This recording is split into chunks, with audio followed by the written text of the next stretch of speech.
Why do I care about influence? I care about influence because businesses are built on people. People have all these weird bugs in the system. They act f***ing weird. Like, people act weird, they act crazy. They act at total odds from what they say they want.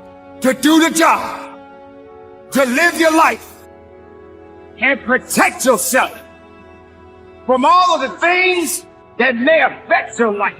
There are people right now that have been told that they're worthless. The next step is being a leader. You have to decide that you want to lead. You have to step forward. That means not being like everybody else in your school. I don't care if you're in 6th grade or you're in college right now. It's being a leader. I've come to learn that there's a huge difference between failing and failure. Failing is like stubbing your toe. You know it happens. It's a verb, you know it's just something you do. But failure is a noun, it's an identity. It's a place where you stay, and I failed a lot along the way, but I was never a failure because I kept trying, I kept doing it. I understood over time that my value wasn't representative of the things that worked or didn't work. It's really bizarre. And one of the things, it's bizarre until you really get into the psychology of why it is. Once you understand why it is, then you can have some influence over it. So that really is the thing nobody talks about. And I'm always weirded out how nobody talks about emotion. Nobody wants to connect. Brene Brown talks about vulnerability. If you don't know Brene Brown, look her up. Dude, I will be the most vulnerable cat whenever, because it tells people I'm real. It gives you real insight into me as a human being. Now, why is that important? Because you know I wouldn't do it if it didn't move me towards my goals. So even vulnerability for me is a strategy. But the reason it works is because I'm opening myself up as a human being. Connection regrets are, if only I'd reached out. And these are regrets about relationships, where you have a relationship, or you should have had a relationship, and it comes apart, usually through drifts, and you want to reach out, but you don't because you think it's going to be awkward and the other side's not going to care, so it drifts out even more, and then in some cases it ends up being too late. And so these 4 regrets, to me, reveal what makes life worth living. What do we want out of life? We want a stable foundation. We want some stability. We want a chance to do something. We want a chance to learn and grow and lead a psychologically rich life. You're connecting with people on a real level. It is just a truth. Human beings want to connect with authentic people. And the people they distrust the most are the ones that they can't understand their motives. When you don't understand someone's motives, I'll speak for myself. When I don't understand someone's motives, they freak me out. I can feel them trying to move me around the chessboard, and I don't know why. I don't mind when I feel someone moving me around the chessboard when I know why they're doing it, because then I can decide if I want to move or not. But if I don't know why, there's just that resistance to being moved, the unknown, the unease that causes. So once I fully accepted that I was dealing with humans, that they didn't want to feel me moving them around the chessboard, that they would respond if I opened myself up to them, they would open themselves up to me, that they would open themselves up to each other, that we could really get some teamwork and some cohesion. If I hired for compassion, which is it just works in human societies. Humans are a social animal. We want to do the right thing. I'm convinced that most of us want to do the right thing. And what else do we want? We want love. We want connection to other people. That's what makes life worth living. In a weird way, regret also taught me about what makes a good life, because I had collected 16,000 regrets from people in 105 countries. And when they told me their regret, in a sense, they were also telling me about what made life worth living.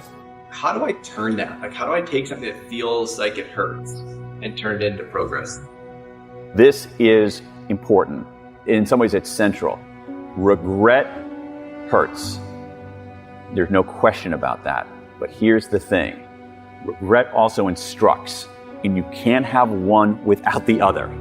So if you avoid the pain, you don't get any of the learning. So what you have to do is be able to process that pain. And I think there's a way for us to do that, to take our regrets, use them as signals.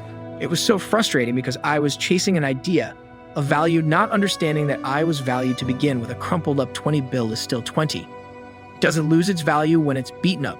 You have a right to what you're feeling. But just because you feel it doesn't mean it's real. I'm going to acknowledge that I don't like this, but I'm also going to acknowledge that I don't want to stay in this feeling, because if I already have to go through this diabetes, I already have to go through being different. That they won't amount to anything. And they have allowed their emotions and their feelings to get disrupted. And ladies and gentlemen, you allow these things to happen because you're not protecting yourself. So you got to suit up. You got to put on that armor. You got to be a little bit more faithful. You have to understand that there is a purpose behind the purpose. And there is a greater power than you and I. It's not being one of the guys. It's not being part of the pack. It's being different than other people. It's thinking different than other people. It's learning early in life that other people's approval, your friends, your buddies liking everything you do and believing in everything you do is not going to get you where you want in life. It's being a leader. It's being a visionary. It's being unique. It's stepping out. And when you're young, you're going to take criticism for it. You're going to take flack for being different, for not going with the flow, for not drinking with everybody or smoking weed with everybody. Stay away from those things when you're young. Stay away from them when you're old if you can. These are not the practices of people that win. Let everybody else smoke and do drugs and smoke weed and get in trouble and go down that path, and you lead. You step out, you be different, you be extraordinary, and you be proud of the fact that you're different. I already have to go through feeling like a monster. I don't have to beat myself up in my own head. If you get a flat tire on the side of the road, you don't set your car on fire. You deal with the flat tire, but that's what I felt like I was doing, and a lot of people set the car on fire instead of addressing the main issue. They'd build upon it and make it worse. How can I become more than what's happened to me? How can I become more than the circumstance that I hate? But how can I not let the hate towards the circumstance? No matter how you look at things, you can't do it alone, but you better put on that armor. Don't glorify yourself because you're only passing through. Suit up that armor and be about your business, because that's what we have to do. Don't take your life for granted. Don't feel that you cannot be touched, because you must know, keep that armor on, carry on, and live strong. And from the bottom of my heart, keep the faith, look up, and conduct your business. The question is, why do we fall? The next thing is you got to work on your self-confidence, right? You got to become more confident. You know, when you're listening to this, it's something you don't have enough of. Self-confidence is the process, listen to me, of keeping the promises that you make to yourself. When you begin to make a promise, I'm going to get up at a certain time, or I'm going to clean my room, I'm going to get a certain grade, I'm going to study, I'm going to do something, deliver on the promise you make to yourself. Not what you promise your parents or you promise your friends, what you promise you. When you begin to stack what you promise yourself and you deliver on it, you begin to build a reputation with yourself that you can trust you, and that will serve you the rest of your life when you trust and you like you. That's self-confidence. Keep the promises you make to yourself.